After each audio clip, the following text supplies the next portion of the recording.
What's up, everybody? Welcome back to the podcast. And now for my brand new intro.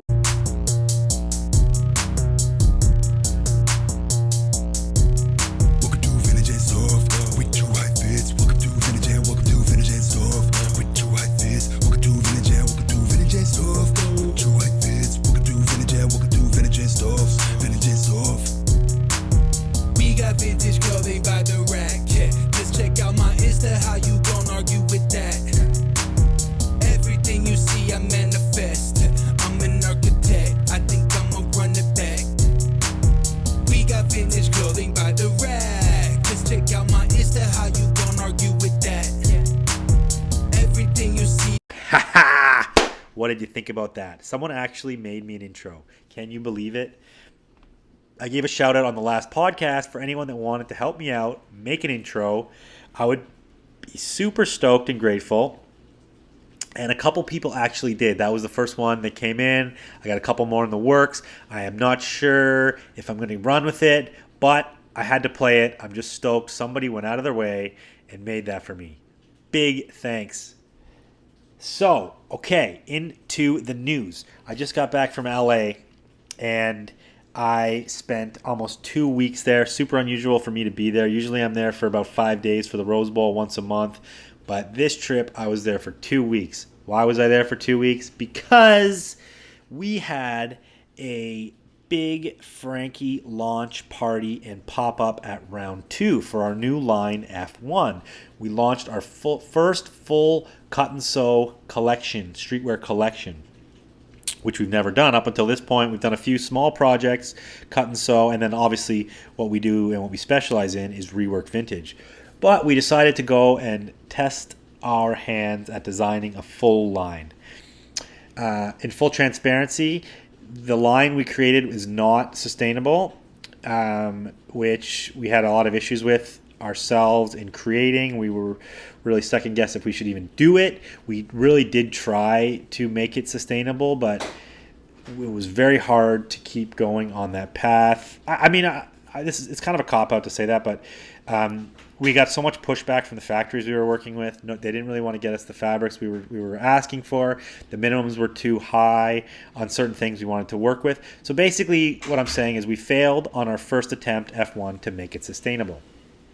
But we have already sourced and found new suppliers for our second run, which will be F2, which will be fully sustainable, made from recycled materials. If we can't get it recycled, organic, or natural, we're just not going to do it.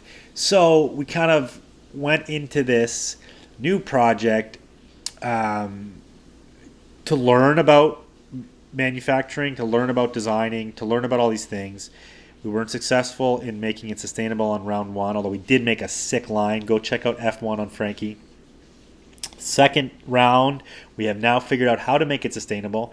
And one of my goals for the future is to kind of help other brands get into the sustainable manufacturing space, because after doing it myself with my team, I realize it's not easy. It's super hard. It's super annoying. People don't want to help you out. China and Asia is not up to where they need to be on the sustainability tip. So I would like to help other brands get to that point. Back to my week in LA. So yes, we had the pop-up. Big shouts to Round 2 for letting us host it there.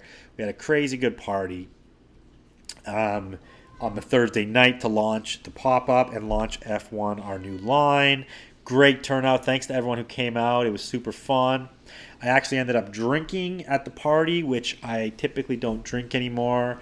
If you know me or follow what I've been up to, I don't drink at all. I've drank twice since Canada Day, which is July 1st, and it put me out. Super mental fog for the last week just from that one night of drinking. It doesn't mesh with my lifestyle. It made me second guess every decision I was making. It made me second guess what I was up to, to do what I want to do and be who I want to be in this life, in this world. It doesn't mesh with what I'm about. I want to be the person who thinks of something and goes and does it. I don't want to overthink things. I don't want to second guess myself. I self-confidence is super important to me, and drinking really killed that. So it made me realize I'm not about it. I don't want to drink, and I'm not going to drink. So I'm telling you right here, right now. I encourage everyone to try to go at least a few months without drinking and see how you feel. I'm not like, I'm not going to push it on anybody, but, I recommend trying it to see how you feel. It is an eye opener. Okay, in this episode, we get into Thriftcon. This is a Thriftcon recap. You can listen to my first episode about Thriftcon where I interview Mars, the founder, before the event. But this episode, I speak to Chris Neverlow about a recap of Thriftcon LA. Super, super fun event. So stay tuned for that. One more thing in the vintage news, though. I want to touch on Virgil Abloh talking about how streetwear is dead and vintage is on the rise, and we all need to dig into our closets and pull out items from our archive and get them back into rotation. Super rad that he said that. It's super cool that he sees that. Streetwear is definitely changing. It's morphing. It's always moving. I think vintage right now is a big player, and it's part of streetwear in general. So, I think it can all be intermingled. You can style vintage with new items. It all works together, and it's all part of the bigger picture of fashion, the bigger picture of your personal style. Now, he says streetwear is dead. I don't know if it's going to die. I mean, to be honest, just the fact that he said that, it's like, is that going to make people stop buying streetwear? I don't know. Supreme is dying, I tell you that. The hype of Supreme is pretty much gone. The hype of sneakers is still there. People are still buying tons of sneakers. But I guess in the end of the day, it's like, how many hoodies do you need? How many t-shirts do you really need? People are really searching for individuality, and the way to get that is to shop vintage. So big up to him for hyping the vintage game. Big up to all the dealers who are in the vintage game. It's our time right now. It's your time. It's time where the public perception of used clothing and vintage is going to change. It's going to become a huge, huge business, way bigger than it already is. It's going to become socially acceptable for everyone to buy secondhand. So be prepared. Get yourself ready for this movement because it's happening now. Position yourself to ride the wave. I've talked about riding the wave, but you got to be ready. So without further ado, let's get into the episode with Chris on the Thriftcon recap. Okay, we're just rolling into this, man. We're recording, dude. Thanks for coming on the show. In. We're in. What's up, y'all? Yeah, we out here. What is crack-a-lackin'? So we're going to be getting into Thriftcon. It's going to be a Thriftcon recap. Man, Thriftcon is the shit. Thriftcon is the shit. And I wanted to do this with you because you are from Denver, so you've been to like the original Thriftcons, man. You're like a Thriftcon vet. Thriftcon 1, I was there, baby. And you also are roommates with Dave. Dave is the roommate, of course. That's so sick, because I was telling him, I'm like, at Thriftcon, I'm like, yo, I might come out there. Chris was saying I could crash on the couch, and he's like, yo, that's my couch. Hey, it's a IKEA couch, but we got something for you. Nice. Oh, that's so rad. Yeah, so in the interview when I mentioned Diggin' Dave, that's what I'm talking about. David Meets World. World famous Diggin' Dave right there. Yeah, man. So you and me have been in contact a bunch, but we never actually met until Thriftcon in person. Thriftcon, yep. Last Sunday. And your Insta is Chris Neverlow, which I'm Chris assuming, _ Neverlow, which I'm assuming is like a mindset thing, or you live in Denver and you're a mile high, or what's the Neverlow? It just means being positive all the time, never low, baby. Nice. But I do stay a mile high, that's for sure. You do. That's sick. So it's a double whammy there. Yeah. Okay, so basically, Thriftcon just passed Sunday. It was super rad. I was lucky enough to go. They had actually hit me up. I'm just going to give a quick rundown here, but they actually hit me up. Well, I did a podcast with Mars about Thriftcon like a few weeks before. So obviously I knew it was on my radar. I knew it was coming up. I was super stoked for those guys to be branching out and like doing what they're doing. They contacted us to do it, but because that weekend we had other commitments going on, we had the pop up at round two. I kind of had said I'm probably going to be too busy, but then it ended up being that Sarah could cover. So last minute we did get in. We got basically the back corner booth, which was the worst. It's not. Go ahead. It's not where you're at. It's what you got. You know, that's true, man. Baby.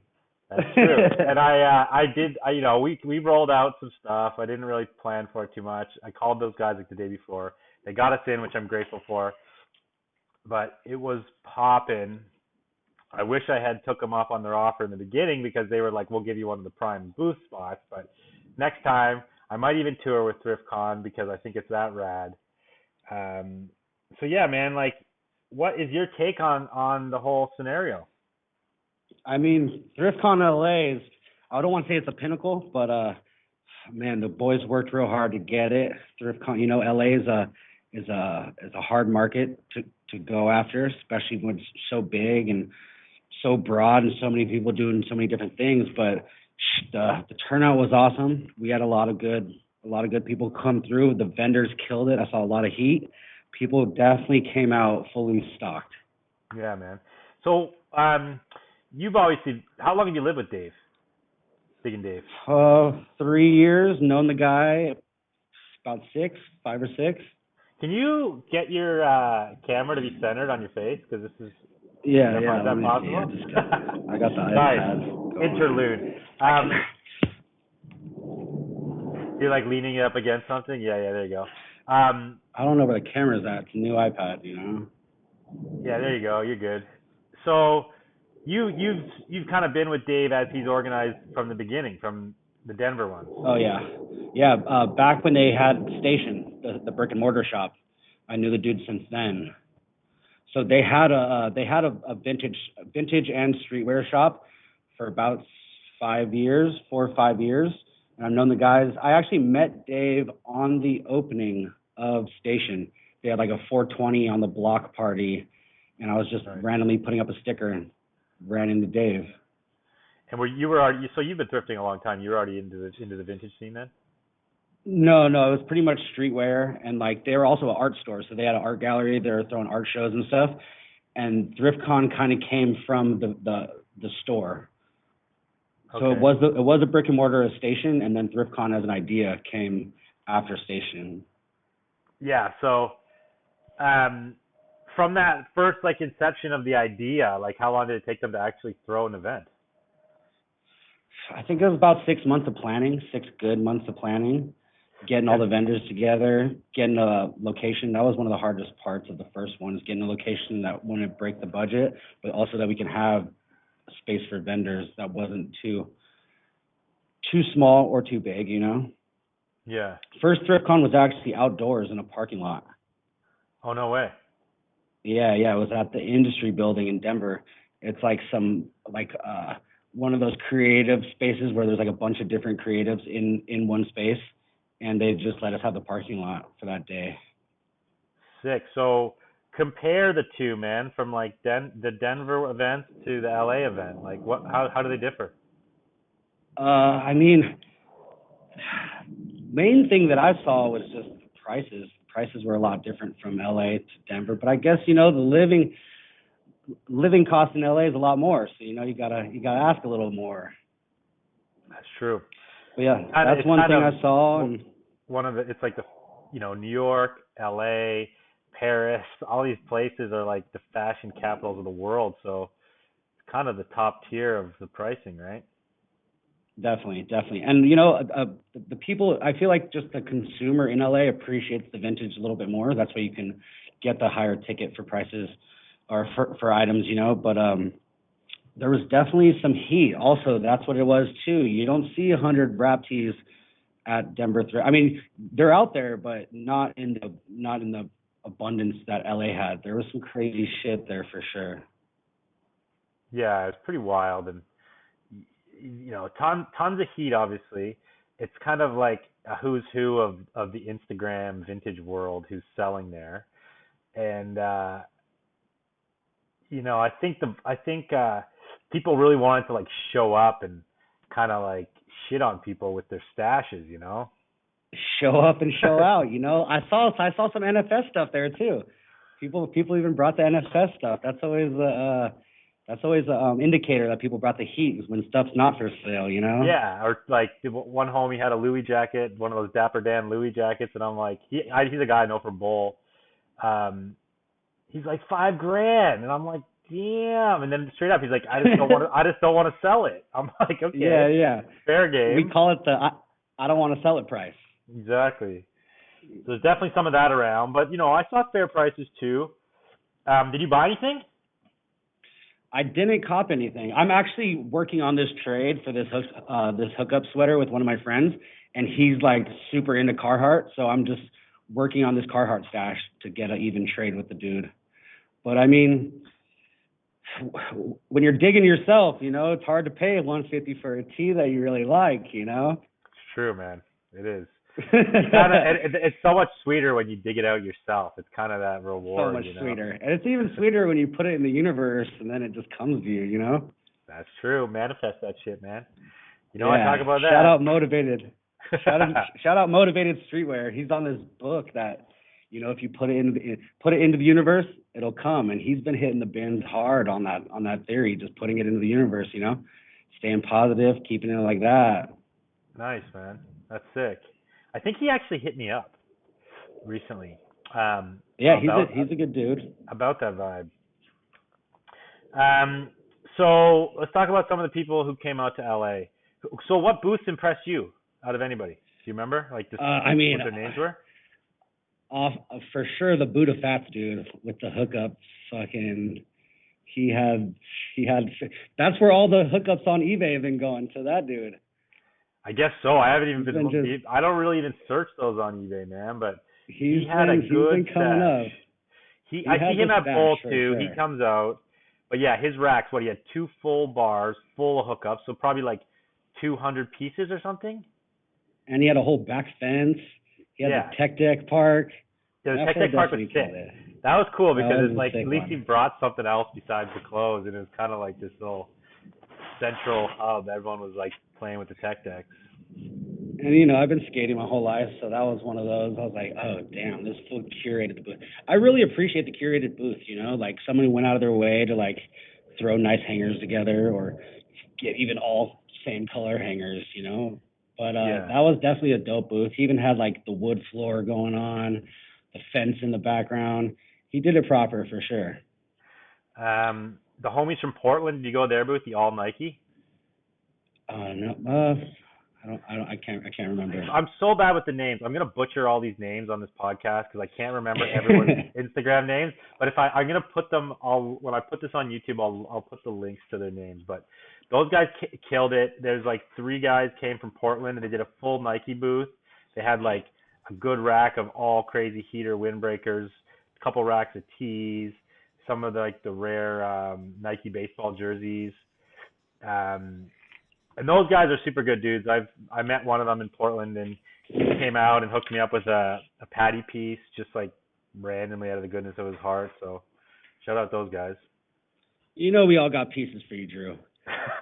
Everyone's got a nice little present for Drew waiting on him on ice. Love it, man. That's the only reason I do this podcast is to get a little free gifts here and there. Yeah, and also obviously the Earthlings. Yeah, man. I was going to bring them up next for sure, too. Those people are insane, my man. I mean, just the curation of their booth, too. Like, just everything, like even just art. Like, the MC Escher row, or they just had, like, everything organized, and they really brought the heat, too. Yeah. They definitely showed out with that one. Those guys, super good people. I've known them for a while too, just from bowl. I mean, I guess I've known most of these people I just know from Rose Bowl. Who've been going for so long. Either like they come to buy from me, or they have booths set up. But the Earthlings were coming to buy from us probably for the last 2 years, and they would usually be one of the first people to show up in the dark when we're still unloading boxes and just hang out as we're setting up. And I didn't really know what they were up to for a long time. Like we would shoot the shit. We kind of got to know each other a bit, but like I didn't know what the game was. And then once they did that first pop up at their house, I don't know if you saw that get blown up all over Instagram, but they turned their house into a showroom essentially. Yeah. And then they just blew up. They did this crazy pop up, and they had thousands of teas. And they had told us about it months before. I wasn't around that month to go to that event, but super cool what they're doing. Those guys have more love and appreciation for T-shirts than anybody I've ever met in my life. Yeah, I heard they're strictly T-shirts.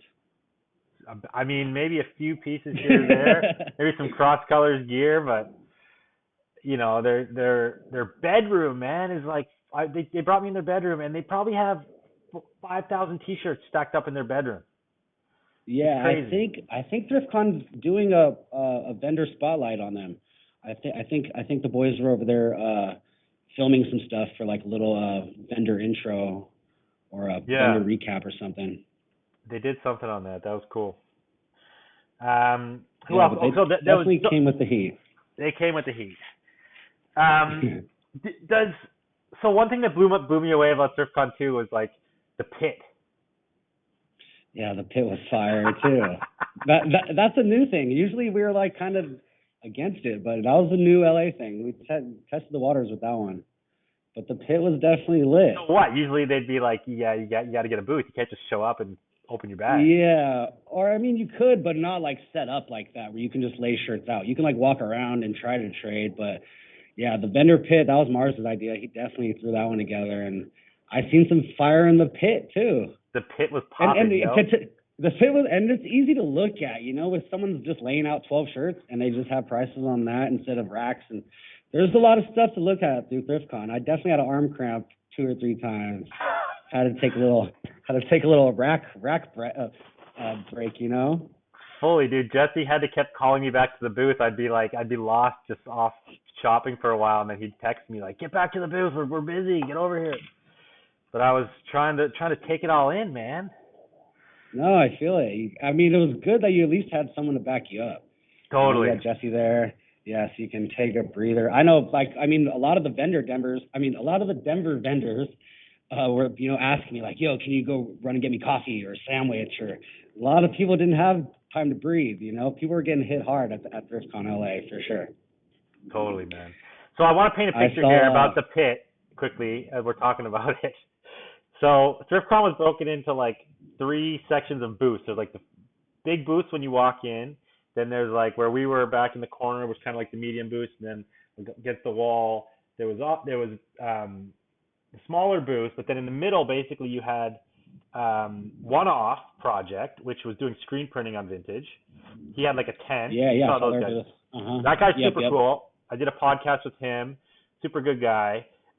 Their booth was popping. They were doing custom screen prints. And then there's like a DJ set up, playing music all day, which added to the vibes. It seemed like that guy was pumping a good vibe. He killed it too. 8 hours of DJing can't be fun, you know? No, he kept it live.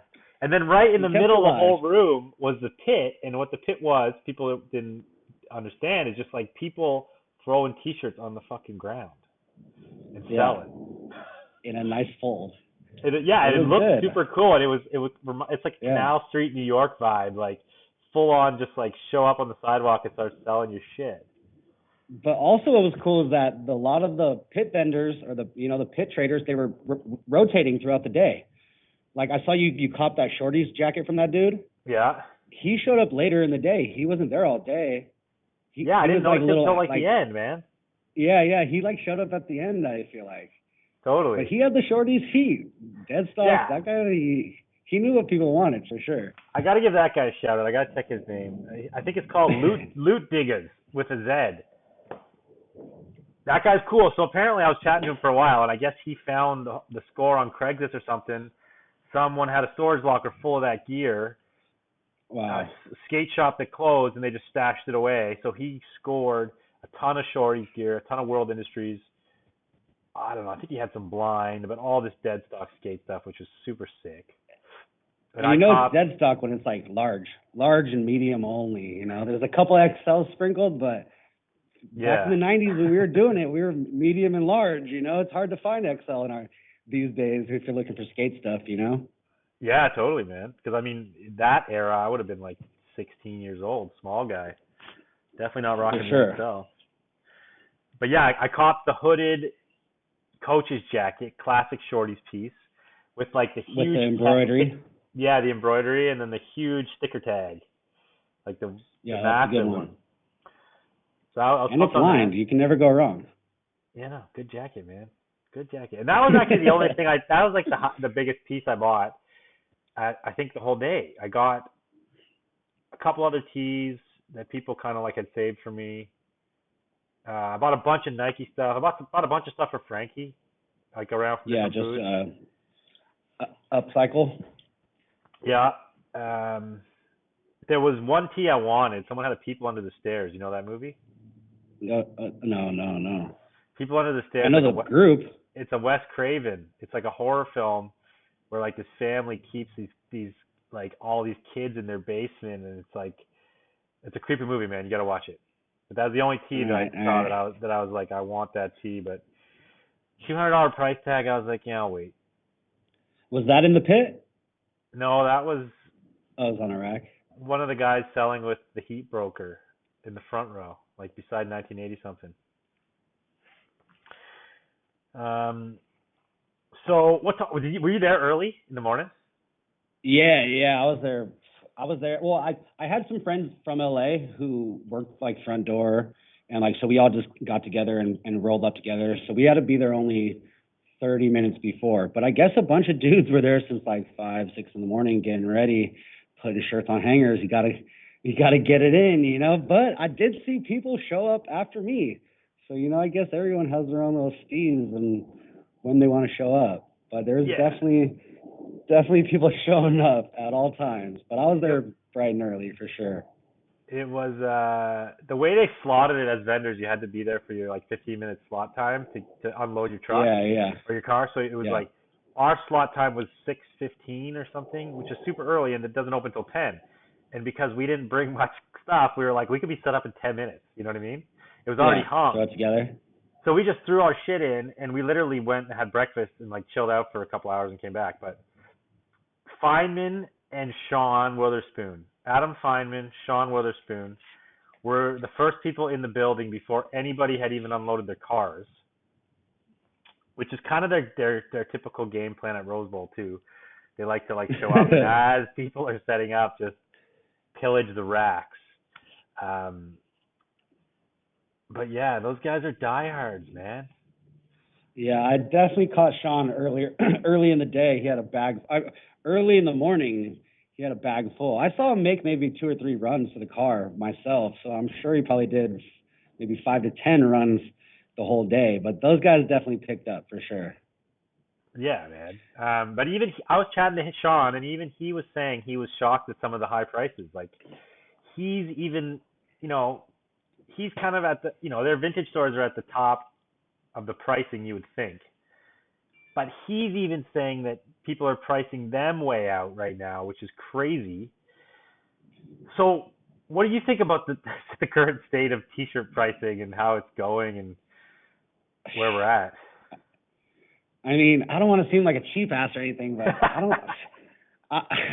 not spending more than $40 on myself, to tell you the truth is true. You know? I'm not one to spoil myself, and when I do, I'm like buyer's remorse. Like, fuck, I spent $40 on myself.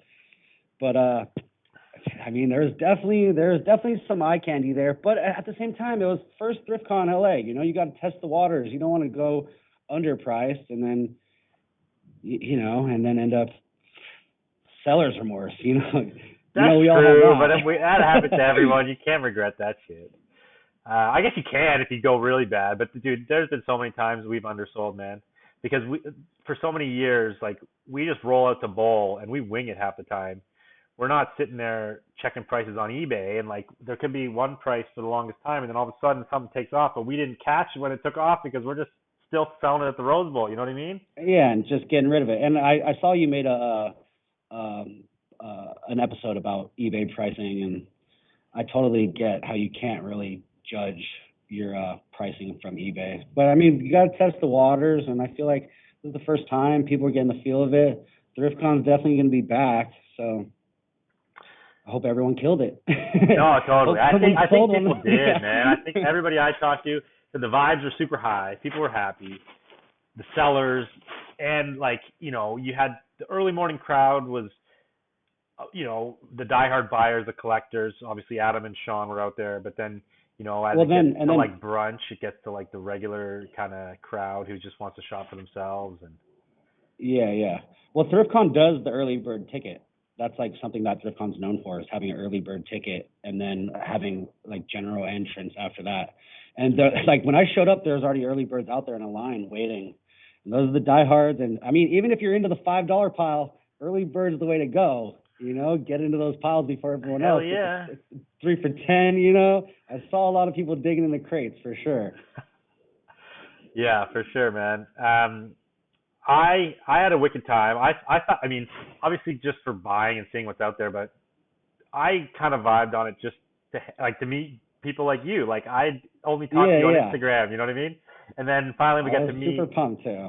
And there's all these other people that I see or just see on Instagram that I get to chat to, and it was a cool gathering of the tribe, man. Yeah, that's also what the Earthling people were. When I talk to them, they're like, dude, it's just dope to have everyone who I usually like bend with, like maybe once or twice, but just everyone in the same building at the same time.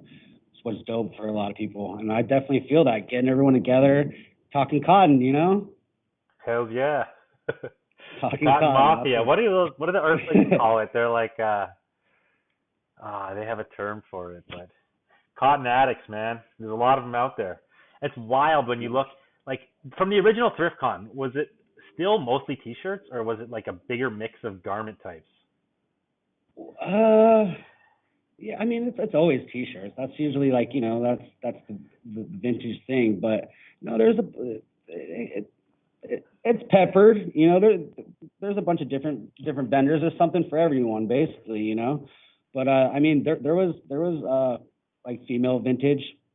People with like strictly booths with like female clothing. I didn't really, not my cup of tea. But yeah, I definitely saw a little bit of everything, a little bit of everyone, a little bit of everything for everyone. Yeah, totally. I just think it's crazy how T-shirt orientated the whole game is now, because I mean, even 5 years ago, I mean, it was common, but it was never like all about the T-shirts. It was like T-shirts were just one part of the whole package of the vintage game, which was denim, outerwear, leather, all these other things. And, yeah, like anything. And then it became like just this crazy T-shirt game. Now there's tons of stores that are just selling vintage T-shirts, and like, geez, I remember back in the day there was only one store that only sold vintage T-shirts. It was on Melrose Ave. I think it was called the Vintage T-shirt Store or something. It was on the corner. Yeah, it's kind of a weird building. A brick building. Yeah. It had like a Peter Pan statue or something. But back in the day, it wasn't like that. Now it's just so T-shirt focused, which is cool because there's sub-lanes. I feel like a T-shirt's accessible to everyone, women, men, children can rock tees, depending on the size. But T-shirts are just easy, and a T-shirt can make someone so happy, It's true. It's kind of like a piece of art. T-shirt. T-shirt. Wow. Sometimes T-shirts make me happy, man. Very true. I mean. All right, so I want to hear more about you, man. So you're a snowboarder. Snowboarder, 15 days clocked in, icon and epic. We out here. That's so crazy. 15 days clocked. It actually snowed here the other morning when I got home. It was snow on the ground. Now it's raining, but it's snowing up the hill, so we're getting it finally. Well, yeah, hopefully you get it in. I guess it just dumped out there, so I'm missing out, basically. 20 inches on my local mountain. Fucking, and I'm here in Damn. LA. That's a good cow day, man. I know, I missed out. Everyone's sending me all these pictures trying to make me jealous, and trust me, I'm jealous, but shit, it's still early season, I guess. You've clocked 15 days, dude. You're doing damn good. You're doing better than most people. Yeah, That's I'm doing crazy. all right. I'm doing So all what right. what was opening day? What date? Late mid November, or no, actually, I think Halloween. We opened Damn. up early for sure. It was a good one. Yeah, it's so been a rad. good year, but you know, when you drop that kind of money on 2 snowboard passes, you want to get up there as soon as possible, you know. Yeah, fuck yeah. But yeah, it's definitely been fun. So you're a part-time reseller, right? Correct? Yep. I mean, I was doing eBay and like selling shit on OfferUp, but now I'm just strictly doing pop-ups and strictly doing vending events. I have my own event in Denver. It's once a month called Cotton Collective. We just do a once a month market, 20 vendors. We get everyone together, keep the vendor fees low, just get everyone, you know, make a little bit of money for everyone, have some drinks at a distillery. Nice. It's just a 5-hour Friday night pop-up. Just get everyone together, you know, just keep everyone on their toes, have everyone still making money. But yeah, I'm not down with paying the 13% to eBay and PayPal. You know, I work hard for that money. So the more I can cut that out is the best, you know? Just keep creeping up, man. Like Depop raised right? their fees, eBay raised their fees. Now they're like you got to pay percentage on the shipping charge, all this crap. Yeah, they keep adding some. I don't read my emails from those people, but I just see that they just keep tacking stuff on for sure. So that's cool. Did you see that? Go ahead. That eBay will, if you sell sneakers for over $100 on eBay, that you don't have to pay fees. They're trying to take over the sneaker game now. Oh, they're like looking at StockX and Grail, and they're like, we yeah, want that. We that's want crazy. some of that for sure. So if you're like, I think it was just yesterday they just announced that. So if you sell a sneaker for over $100, you can waive the fees. I don't know when it ends, but get up on your game, y'all. I got no sneakers. I got a bunch of Nikes that are crumbling in the soles that nobody wants to buy. Yeah, the crumble, you know, that's only good for a plant pot now. I know. Who actually buys soil the sneakers, man? Are people still collecting the sneakers with the crumbling soles? I mean, if there was a pair of costing ones, I'd cop them. Yeah, true, man. You know, those crumble, but you know what they say also, the more you wear them, the less they'll crumble. I learned that from a Jordan collector. You're actually supposed to wear your shoes. Don't just put them in the closet for 20 years and try to resell them. Wear them, you know, treat them a little bit, get the sole nice and warm, get some sweat going on in there, and that's how you keep your shoes forever. Well, that's the same with dry rot. Your shirt will never dry rot if you're wearing it and washing it. Yeah, right. It only dry rots because it's like the enzymes or something in the dye like eat away the cotton. And it's always black. Always black. Isn't that so weird? It's the dyes, or yeah, I don't know if you know about the. Did you ever hear the 1980 something Co. Interview with Dave? About that about that the come date? up. Yeah, I did. Yeah. A lot of that was dry rot too, just because it was just there for so long. You know, it was like in a hot storage unit, just baking in the sun, or you know, a lot of those storage units aren't fucking air conditioned, cool, or you know, like you got to pay more for that. So I'm sure that one was just baking for years and years, and just there was a lot of dry rot, a lot of Malcolm X dry rot tees. People turn them into jackets, or I have a friend, he'll wear dry rot with like a flannel, but I mean a lot of hot stuff comes dry rot, you know? Yeah, so many rap tees, man. Yeah, I was wearing I had the Up in Smoke Tour 2000 shirt, you know that?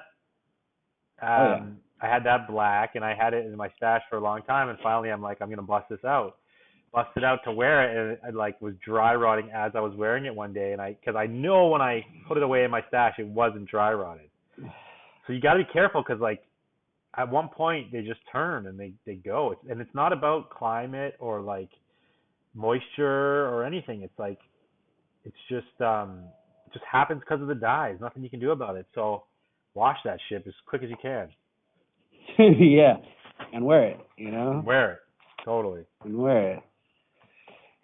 But yeah, back to Thriftcon. You saw how crazy it was at some point. Like I even checked out your guys' booth. You guys were getting hit pretty hard. There was definitely a huge wave of people coming in and like just annihilate the booths basically. We were popping, man, and we were literally, we It were was the popping. last corner booth. So we were pretty busy all day. It was like thick with people for like 3 to 4 hours of that day, man. Like a good chunk of the Just day. back to It back. was sick. And it was a good crowd. It was a diverse crowd. Like some people I knew, tons of random people that I've never seen before, like at the Rose Bowl. So it was definitely a different crowd. People were buying, like people were stoked just to be there. Like I said, the vibes were high, man. It was jumping. I'm like very. I kind of knew. I don't know. I felt like I knew it was going to be good just because of the amount of hype and that the amount that the sellers were into it. It had to be good because everybody had already like convinced themselves it was going to be good. You know what I mean? Oh yeah, for sure. I mean, we even caught someone stealing this ThriftCon. It was Yeah. it So was were that you jump involved in in. that? Were you involved in that? Yeah, so my dude Motivated, he's getting like his booth is just getting hit, and he kind of had like three. He only had one wall basically. It was just a back wall, and you can like just walk into his booth in and out. And he had like this Butthole Surfer shirt that was like his pride and joy. He found it in the bins in Denver. He was like stoked to bring it to fucking LA. And he like I'm walking up, and he's like, yo, someone took the Butthole Surfer shirt. Someone took the Butthole Surfer shirt. I'm like, what? He's like, yeah, but I have a picture of him. He was like taking a picture of his booth or something, and he just so happened to grab a picture of this dude stealing his shirt. So we're like looking around Thriftcon for this dude, and then he texts me. He's like, yo, I found it. And I guess he found the kid, opened up his backpack, and there's $850 shirt in it. And then That's so like we just crazy. bounced him out. Yeah, I mean there was security there, but it's like, yeah, we just bounced him out ourselves. I mean, he's You lucky guys are we weren't in security. Denver, but you know. Why Denver? He gets the back alley beating. I'm not so much, but it's like, I mean, it's not so corporate in Denver, you know. Yeah, We I have a little know. bit more fun, you know. You don't got to worry about someone suing you as much in Denver.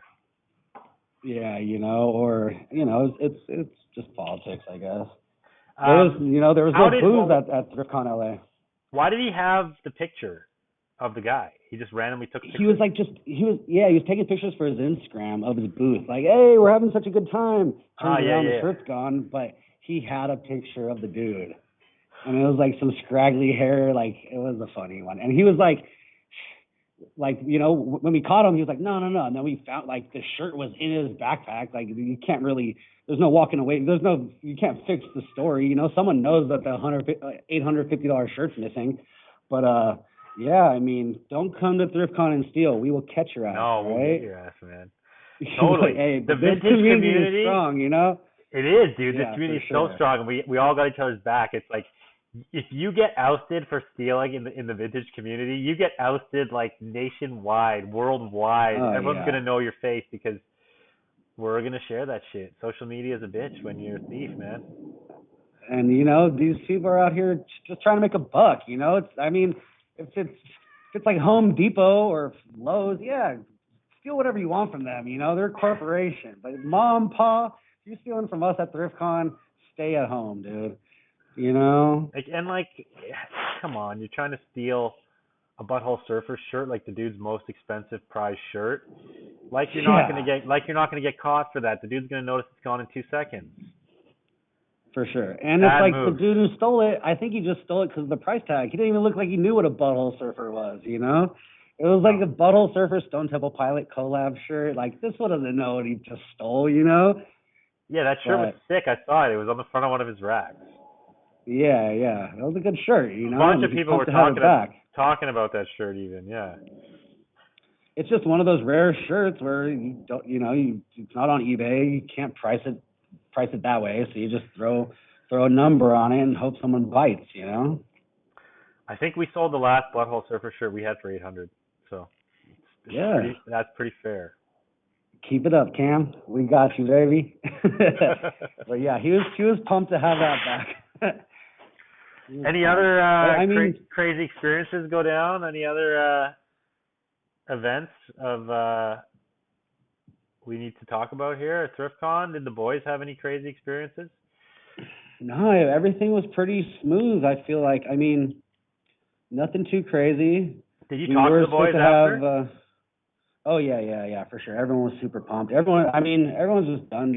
Everyone's just happy to have it done. You know, it's the 3 month build up, and you don't know what to expect, and you're in a new city, and you don't know if it's going to be good or. But I mean, when you have 100 of the best vendors, it's bound to be good. But you know, it's nerve wracking, I'm sure, and there's a lot of stuff that you know normally you don't have to deal with. Like there was an EMT on premises that like ThriftCon had to have, and like security guards that you have to pay. Usually it's just us like watching stuff and you know making sure nothing goes on. But you know LA you gotta follow the rules, play it how they want to play it. Especially with the venue like the convention center, they're corporate. They have the biggest car show on the West Coast. I feel like they have that Dub car show there, and I mean when I was a kid they had 100,000 people raves or whatever they had there. But I mean I'm sure now that we had it, they'll be more lenient on how it went down. But They had we raves at the definitely, convention center. oh yeah, for sure. That's awesome. And That- you used to go? Oh yeah, back when it was called techno, it wasn't even called EDM. You know, it was like people used to make fun of you, like, "Oh, you went to a rave? What a loser!" I'm like, dude, there's so many chicks, you have no idea. You guys keep going Hell to flyer yeah. backyard parties. I'm gonna be at Monster Massive, baby. But That's awesome, dude. and Yeah, I mean, I'm super proud of the boys, just because you know I've been to the convention center my whole life. My best friend, he lived on Figueroa and whatever that is, like 7th or whatever, right across the street from the Staples Center. So to see something that like we're all part of, and just to see something grow, like you know the flower that grew from the concrete or whatever. But it was just so dope to see that, just to have everyone together, and everything went smooth except for that one dude with the scraggly hair. But that's a small hiccup for such a big event, man. For sure. I'm yeah, like I've been a supporter since I heard about it.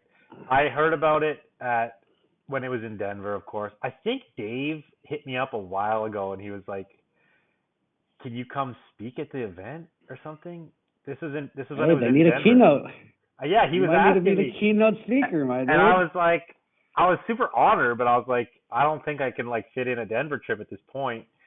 But I think that's when it kind of got on my radar. That was maybe like, I don't even know how many there's been, but that was a while ago. And then when they did this LA, you know, I'm glad they did it. I'm glad they didn't let the haters get to them, because there's always going to be people out there who are like talking shit about it, or basically just jealous that they didn't do it first. You know, I feel like these guys kind of won the race, because there's a lot of people who've been talking about doing this. Even me and Jesse, like we've toyed around at different ideas about doing events similar, not exactly the same, but like different kinds of clothing shows, you know. And I'm not salty that I didn't do it. I got all my own stuff going on right now. But some people are salty. These guys executed. They didn't let bullshit get in their way. It turned out to be super fun, super positive. Everyone had a great time, and I'm just excited to see where these guys can take it now, you know? Yeah, I mean, you didn't hear from me, and my bad, ThriftCon boys, but rumor is Miami next. Miami next, yeah. And I was saying, I want to go, man. Like I said, I want to set up a huge booth, man. Let's do it. Let's do it. Florida, man. Boys, we ready for Miami. Go hang out with some Gators. What do we do? What goes on in Miami? South Beach life? Go to some like Cuban parties or something?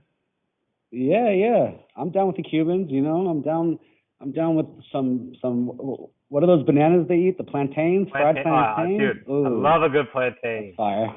Oh yeah. And the black beans and white rice? Oh, I'm with it. Super down. All right, man. Any shout outs? Anybody you want to thank here? Shout out to the Thriftcon dudes. Shout out Mars. Shout out Ken. Shout out world famous Diggin' Dave. Shout out Drew and the whole F is in Frankie gang. We're out here Thanks, in brother. Colorado. If you ever want to come visit, come get that No, snow. I am gonna come, dude. I'm just gonna like hop a flight and come out and stay on your couch. We're gonna go shred. Yeah, and I know round trips from LA to Denver are like 130 bucks. So you can even throw in a day trip, day or two. Nothing too crazy. Yeah, I'm coming, man. It's been too long. I love Colorado, man. The last trip, like I said, was super fun. I did a trip when I was young through Aspen, Breckenridge, Vale. This was fuck in the '90s, but it's time I get back. Well, weed's legal now, so come see me, my man. No, Colorado's popping, man. Oh yeah, I forgot weed's legal in Canada too. Yeah, but you guys did Nationwide, it. You right? guys did it better. Let's talk about this for a second. How many years now has weed been legal in Colorado? 2013, I want to say 2014. Okay, so we're like 5 years, 6 years deep. So, Yeah, like, how old are you? I'm 31, I think. Okay, so you're way younger than me. I know I'm older than 30. Like, how has it changed? How has Colorado changed since weed's been legal? I'm just curious. I personally. mean, just the gentrification happens in every big city where people want to live in the hood because it's closer to the downtown metro area, and like that's a big thing in Denver right now. People who have owned their houses for their whole life, the property tax is going so high because of people buying, and so yeah, people can't afford their property tax, so they're getting kicked out. It was like same thing with the shop, like the area that the shop was in, station, was the hood when they first opened. It was the shit, it was the hood, and then the shop opened, and then like this hipster bar across the way opened, and then next thing you know, they're raising the rent 1,500. Or even the bodega next to the shop, they got booted out, and they're a bodega. It's like every block needs somewhere you could buy chips or whatever, but there's nothing in it now. They're just basically the empty building where no one can afford the rent. Yeah, it's so whack, man. It sucks too because you look at the state and the state's making all this money on their weed taxes, right? The state, like when Colorado first went legal, all this news was coming out about how much money they're making on the weed taxes, right? Like crazy, like You billions get that in weed taxes. 19% or something right now. Yeah, and then still they're still like they need to use that money to like give people a goddamn break on the property taxes. Yeah, yeah. Or at least fix the roads. I don't know what they're doing with that. Yeah, And where's that see, money that's like going, man? I mean, I guess they got programs and stuff like that, but I mean, as long as they're taking care of the kids. I don't have kids, but one of my best friends, he has a 9-year-old daughter. I've known her for most of her life. She was in pre kindergarten, and she like was going to this like state finance school, and she was like knew Spanish or like knew enough like they're teaching her Spanish, or and I'm down with that. Like if my tax money goes to a program like that, I'm all about it. Like Totally. if it goes to the roads or like national parks, I love national parks. It's like, but if it's going to like someone's pocket, like fuck that. Like 19%, you go and buy an ounce of weed for $100, you're paying 119 out the door. It's like that's a high and I could be wrong. It could be even higher than 19% right now, but I know at one point it was 19%. Wow, that's probably tax. true. And then they're probably also taxing it on the other end. Like there's probably a few times that weed gets taxed before the consumer even gets it. So they're making a lot of money, man. I mean, I know like And it's the same here. Like property taxes are going crazy here. My rent keeps going up on our store here, basically because of property taxes. It's like it's just going like yeah, it's going just right. becoming hip. The area Yeah. you're in is where people want to be. But Yeah. also the beauty of it is, my mom's a teamster, so if it's creating jobs, I'm all about it. I'm not one to go. I don't do the self checkout unless I'm gonna forget to check something out. But usually I go to like the cashier and let them check me out because it's all about. I want everyone to make a little bit of bread. I don't want people getting their jobs taken by a computer or It's true, man. It's weird, isn't it? The weed, the weed brought a lot of jobs, and from what I know, a lot of those people have health insurance through that. Yeah. So a Teamster is like union labor, right? Is that what that means? Yeah. My mom's automotive teamster. Yeah, Okay. but she fights for people's rights. She's not letting anyone get away with dumb shit, or she's not letting the corporations fuck over the little guy. Shout out Yeah. mom too. Love you, That's girl. important, man. That's important. Shout out You mom. know? Shout out Shout out moms worldwide. mom. All the moms doing it out there. Shout out my mom. Thanks, mom. She is. Yeah. So is there like a weed tourist industry? People come there to like Oh go yeah. visit farms and shit. There are tours that like will take you through like a grow, and they'll take you to a dispensary. I've been on one, and it's not my. I've been growing weed a long time, Drew. I'm it's funny to me, it's like people are doing that, but it's creating jobs. All right. Okay, we're gonna end it off there, man. Thank you for coming on. Thank you for chatting Shout about out everyone. the Thriftcon. Thanks to the boys for putting it on. Putting Colorado on the map, putting Denver on the map. Yeah, we got not that you vintage guys needed clothing that. out there, all right? Yeah, man. We Well, got vintage clothing, but don't come to our bins, all right? don't come to the bins. After all those Don't stories come. getting leaked all around, man, everyone wants to go to the Colorado Yeah. bins, man. Hey, stop posting bin stories too. Come on, guys. I'm coming to Colorado, dude. Yeah. And then if you come to Colorado, we'll do another Drew podcast, and we won't need what app are we on? Skype. No, We're we don't keeping need it this. vintage We don't with the need Skype. this vintage technology. We'll do this live and direct. We'll do it live for sure. We'll smoke some Colorado weed while we're at it. I appreciate you for reaching out, my dude. I really respect what you guys got going on. You're one of my favorite vintage dudes I follow. I really respect your fucking grind, my dude. You're fucking killing it. Thanks, dude. Appreciate that All a right. lot, man. Appreciate that a lot. All right. We'll talk to you soon, brother. You're the man. Yep. Okay. Peace out, my dude. Later, man. Yep. Okay, thank you once again for listening to my podcast. It blows my mind that so many of you are stoked on hearing me ramble and talk to different people. One thing I wanted to talk about in closing is that I have been slacking, straight up, full transparency here. I've been slacking on my health. I've been putting work before health, which is not a good way to go. Somebody at Thriftcon came up to me and they're like, yo, you're like, I was eating a piece of pizza. They're like, yo, you're my keto inspiration. And I was like, fuck, I want to be that for you. And right now I'm slacking. I'm letting work be the excuse of me not taking care of my health and my body. I've been putting on weight. I've been eating like shit. I haven't been doing my 5 a.m. club. I've been, eating not good. So, why am I telling you guys this? I'm telling you guys this because I'm hoping in a selfish way that by telling you this in the podcast, it's going to keep me accountable to myself.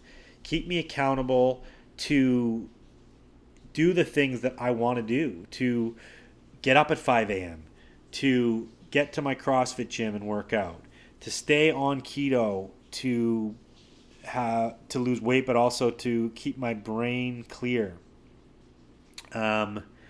These are all things that I want to do, and I want to inspire other people to get on it for themselves. But I need to be more diligent on being on it for myself. So that's what I'm going to do. I'm going to get back into it over the Christmas holiday. I'm going to do a reverse engineered Christmas holiday where instead of sitting around doing nothing and getting fat, I'm actually going to take the time off from work to get healthy, to work out every day, to eat better, to get back into my flow. Wish me luck, but I've said it here, so I'm going to do it. Once again, thanks for listening to the podcast. If you want to hit me up on IG at Drew Heifetz, I always answer and I appreciate all the feedback. And stay tuned for the next episode, which I'll be recording tomorrow, which is with the college picker. That guy drops mad knowledge. That's going to be a great episode. Peace.